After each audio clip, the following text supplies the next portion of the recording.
துலாம் ராசிக்காரர்களுக்கெல்லாம் இந்த டிசம்பர் 31க்குள் நடக்கின்ற யோகங்கள் எல்லாம் என்னங்கிறத பார்க்குறோம். நண்பர்களே, தண்ணி இல்லாத காட்டுக்கு கொண்டு போய் உங்களை போட்டு விட்டுருவாங்க. ஓகே, நம்மளுடைய கம்பெனி இப்பொழுது கன்னியாகுமரியில் தொடங்குகிறது, நீ தான் இருந்து சாதிச்சுட்டு வரணும்னு கொண்டு போய் போட்டுருவாங்க. இந்த ஊரில் என்ன போட்டதுக்கு ஐயா ஐயா நான் அவங்க தலைமை சம்மந்தம் இல்லாமல் சொல்கிறீங்களே குறிச்சி. ஏன்னா 10ஆம் இடம் என்பது சந்திரனுடைய வீடு.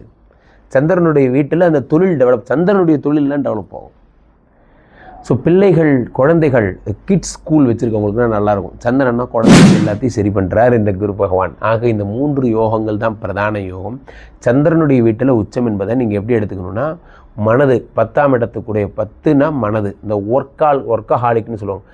நல்ல வேலை பைத்தியம் மாதிரி உங்களுக்கு வேலை பார்த்துட்டே இருக்கணும்னு தோணும்.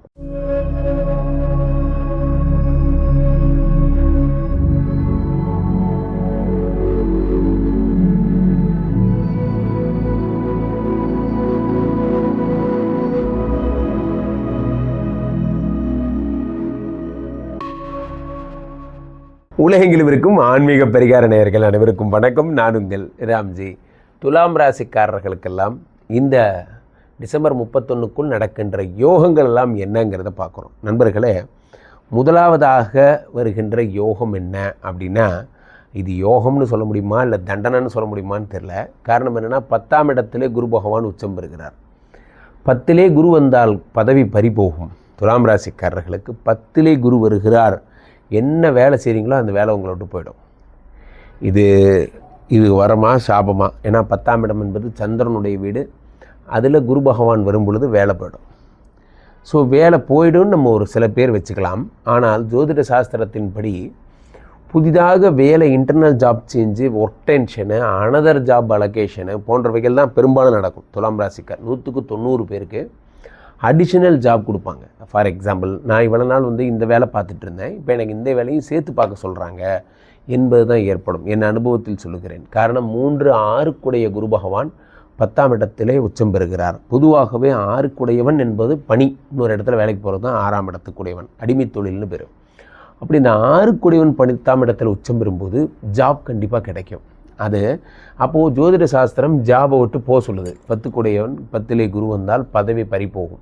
அப்போ என்ன ஆகும்னா, இருக்கிற இடத்த விட்டு போய் வேறு இடத்துக்கு போகிறது. ஒரு நிறுவனத்தில் 2 கிளைகள் இருக்குன்னா இந்த கிளை விட்டு அந்த கிளைக்கு போகிறது, அப்படி நடக்கும். அப்படி இல்லை அப்படின்னா, அட்மினில் இருந்தேன் சார், நான் ஆஃபீஸில் இருந்தேன், இப்போ ஷாப் ஃப்ளோர் வந்துட்டேன், அது போகிறேன். ஷாப் ஃப்ளோரில் இருந்தேன், இப்போ நான் சேல்ஸுக்கு போயிட்டேன்.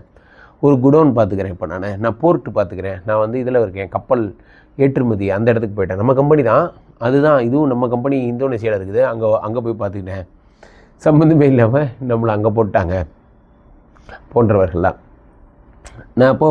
நான் இருந்தப்பெல்லாம் எவ்வளோ சொன்னாங்க, நான் தான் கேட்டுக்கவே இல்லை. சரி, ஓகே, நம்ம இங்கே தூக்கி ஒரேமிட்டா எங்கே ஆளே இல்லாத இடமா போட்டு விட்டாங்க. என்ன இந்த தண்ணி இல்லாத காடுன்னு சொல்லுவாங்கள்ல, அந்த மாதிரி தண்ணி இல்லாத காட்டுக்கு என்னை இன்சார்ஜாக போட்டாங்க. நான் இருந்தப்பெல்லாம் ஒழுங்காக இருந்திருக்கலாம் போன்றவையெல்லாம் இப்போ நீங்கள் ஃபீல் பண்ணுவீங்க. காரணம், 10ஆம் இடத்துல குரு பகவான் உச்சம் பெறும்போது என்ன ஆகும்னா, இந்த தண்ணி இல்லாத காட்டுக்கு கொண்டு போய் உங்களை போட்டு விட்டுருவாங்க. ஓகே, நம்மளுடைய கம்பெனி இப்பொழுது கன்னியாகுமரியில் தொடங்குகிறது, நீ தான் இருந்து சாதிச்சுட்டு வரணும்னு கொண்டு போய் போட்டுருவாங்க.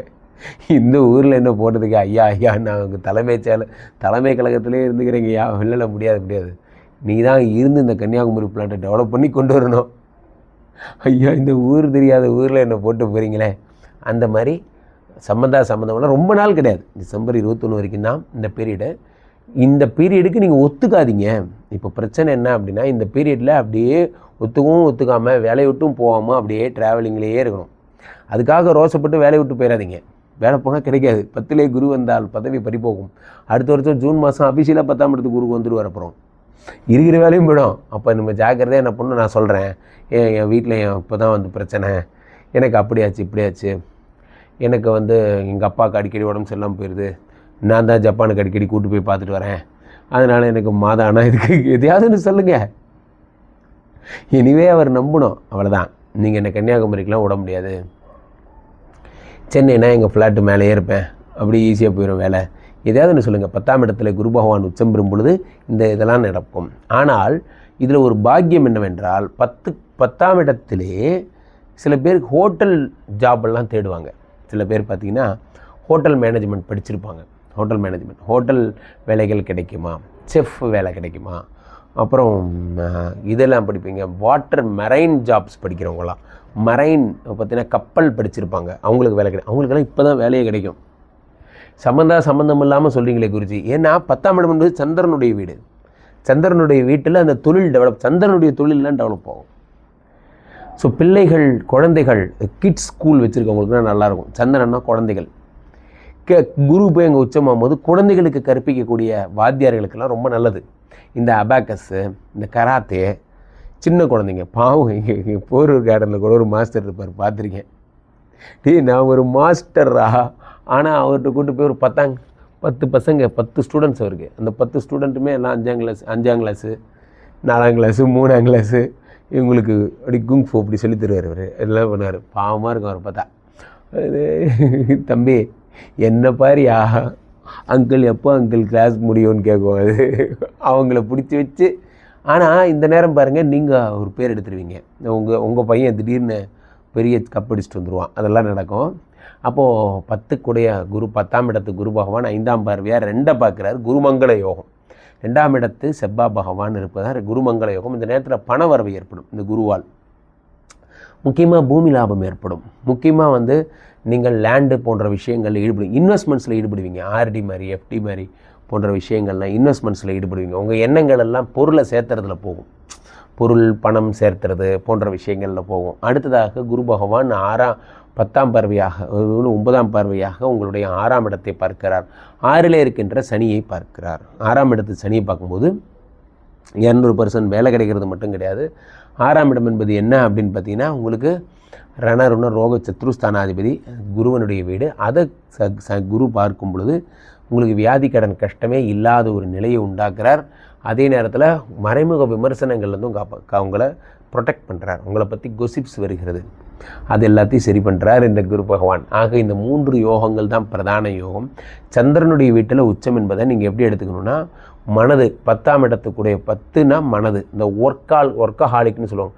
நல்ல வேலை பைத்தியம் மாதிரி உங்களுக்கு வேலை பார்த்துட்டே இருக்கணும்னு தோணும். ஒர்க்குன்னே தோணும் 10ஆம் இடத்துல குரு. உலகத்தில் நண்பர்களே, அந்த மூடு வர்றது தான் கஷ்டம். ஜிம்மு மாதிரி தான் அதெல்லாம். சில பேர் பார்த்திங்கன்னா நல்ல இதாக அந்த எந்து ஆகிடுவாங்க. பார்த்திங்கன்னா ஒரு மாதம் கண்டினியூஸாக ஒர்க் அவுட் பண்ணுவாங்க. அது ஒரு லைஃப் ஸ்டைலாக மாறிடும். அதுக்கப்புறம் நீங்கள் விட்டானா அந்த லைஃப் ஸ்டைலை மாற்றிக்க முடியாது அவங்களால. அந்த வெறி அவங்க உடம்புக்குள்ளே போயிடும். அந்த மாதிரி இந்த ஒர்க்கில் இருக்கிறவங்களுக்கு ஒர்க்கஹாலிக்குன்னு பேர் ஒரு வியாதி இருக்குது. அது உடம்பு ஃபுல்லாக ஊறிவிடும். எப்போ பார்த்தாலும் வேலை வேலை வேலை வேலை வேலை. அவங்கள கொண்டு போய் விட்டாலும், எங்கே கொண்டு போய் விட்டாலும் அவங்க வேலையை பற்றியே பேசிகிட்டு இருப்பாங்க. அவங்களுக்கு ஒரு என்டர்டெயின்மெண்ட் மாதிரி ஆகிடும். எல்லாருக்கும் என்டர்டெயின்மெண்ட் வேறு, இவங்களுக்கு என்டர்டெயின்மெண்ட்டு வேலை, அந்த மாதிரி ஆகிடும். ஸோ 10ஆம் இடத்துல குரு பகவான் உச்சம் இருக்கிறார். ரொம்ப ஜாக்கிரதையாக இருங்க. பாஸ் கண்ணில் சிக்காமல் இருங்க. வேறு டிபார்ட்மெண்ட் ஏதாவது கனெக்ட் ஆனால் உங்களுக்குள்ளே லோக்கல் ஏரியாலேயே நீங்கள் அக்சசபிளாக இருக்கிற இடங்கள்லையே இருந்துக்குங்க. சில பேர் என்ன பண்ணுவாங்க, கோவப்பட்டு ஒய்ஃப் கூட சண்டை போட்டு ஜெய்ப்பூர் போனவன், கான்பூர் போனவனா நான் பார்த்துருக்கேன். அதெல்லாம் அந்த நேரம் எமோஷன். ஒரு 2 நாள் சண்டை போட்டிருப்பான், சந்திராஷ்டமமாக இருக்கும். அதுக்காக கோவப்பட்டு அவசரப்பட்டியே குமார் அப்படிங்கிற மாதிரி, அதுக்காக கான்பூரில் போய் மாட்டிக்கிட்டே உடனே பாஸ் கிட்ட, பாஸ் பெரிய ராஜாரணி படம், இவங்க ஆஸ்திரேலியா போகிறதுக்கு சம்மதிக்கிறாங்க. அந்த மாதிரி ஏதாவது அவசரத்தில் கோவப்படுறது தான். அவங்க கூட கடைசியாக ஏர்போர்ட்டில் சேர்ந்துக்கிறாங்க. நல்லா புரிஞ்சுக்கோங்க. கோவத்தில் எமோஷனில் ட்ரான்ஸ்ஃபருக்கு போகாதீங்க. ட்ரான்ஸ்ஃபர் பண்ணிங்கன்னா கடைசியாக மாட்டிக்க உங்களுக்கு என்னாகும், ஏன்டா இந்த முடிவு எடுத்தேன்னு ஆயிரும். சரியா? பாஸ் தெரிஞ்சு இவனுங்களே இவ்வளோ டென்ஷனை கொடுக்குறானுங்க. சம்மந்தம் இல்லாமல் கான்பூரில் போய் உட்காந்துக்கிட்டோம்னா தேவையில்லாத பிரச்சனைனா கடவுளே வந்தால் கூட நமக்கு நிம்மதி கிடைக்காது. அதனால் ஜாக்கிரதையாக இருங்க. தெரிந்த இடங்களோடு போராடுவதே கஷ்டம் எனும்போது, தெரியாத மொழிகள், தெரியாத இனம், தெரியாத மக்களோடு வாழ்வது மிகவும் கடினம். ஸோ கீழே போயிட்டுருக்கு. இந்த 2 நம்பருக்கு ஃபோன் பண்ணுங்க. உங்களுடைய சொந்த ஜாதகத்தை பார்த்து கொள்ளுங்கள். உலக புகழ் வாய்ந்த நமது விஸ்வரூப விஷ்ணுமாயா எழுந்திரல் இருக்கக்கூடிய புனிதமான இந்த ஸ்ரீமடத்திலே தினசரி நடக்கின்ற விஷ்ணுமாயா ஹோமங்களை கலந்து கொள்ளுங்கள். மீண்டும் ஒரு நல்ல பதிவில் சந்திப்போம். நன்றி, வணக்கம். இங்கே ஸ்தாபிதம் செய்யப்படுகிறார் விஷ்ணுமாயா. அது தமிழ்நாட்டில் இங்கே போரூர் கார்டன் ஃபேஸ் 2ல ஸ்ரீமடத்தில் மட்டும்தான் இருக்கிறது. வேற எங்கேயும் இவருக்கு ஆலயங்கள் கிடையாது. நம்மளுடைய வேலை இல்லை, குழந்தை இல்லை, நமக்குடைய எதிர்காலம் கேள்விக்குறியாக இருக்குது, கள்ளத்தொடர்பு, ஏமாற்றம், துரோகம் போன்ற பிரச்சனைகளுக்காக ஸ்பெசிஃபிக்காக பண்ணுற ஒரு ஹோமம். இந்த ஹோமம் 48 நாள் தினமும் பண்ணுறோம். இப்போ நீங்கள் புக் பண்ணுறீங்கன்னா இன்னிலிருந்து 48 நாள் இந்த ஹோமம் பண்ணி உங்களுக்கு அந்த பிரச்சனைகளை சேலஞ்சிங்காக சரி பண்ணி தரோம். ஸோ விஷ்ணுமாயா சாத்தனுடைய ஆலயத்திற்கு நீங்கள் வாருங்கள். இந்த ஸ்ரீமடத்திற்கு வாருங்கள். வந்து இந்த ஹோமத்தில் கலந்து கொள்ளுங்கள். இதை பற்றி தரவுகள் கீழே போயிட்டு இருக்க நம்பரை கேட்டு தெரிஞ்சு புக் பண்ணிக்கிட்டு இந்த ஹோமத்தில் நீங்களும் பங்கெடுக்கலாம்.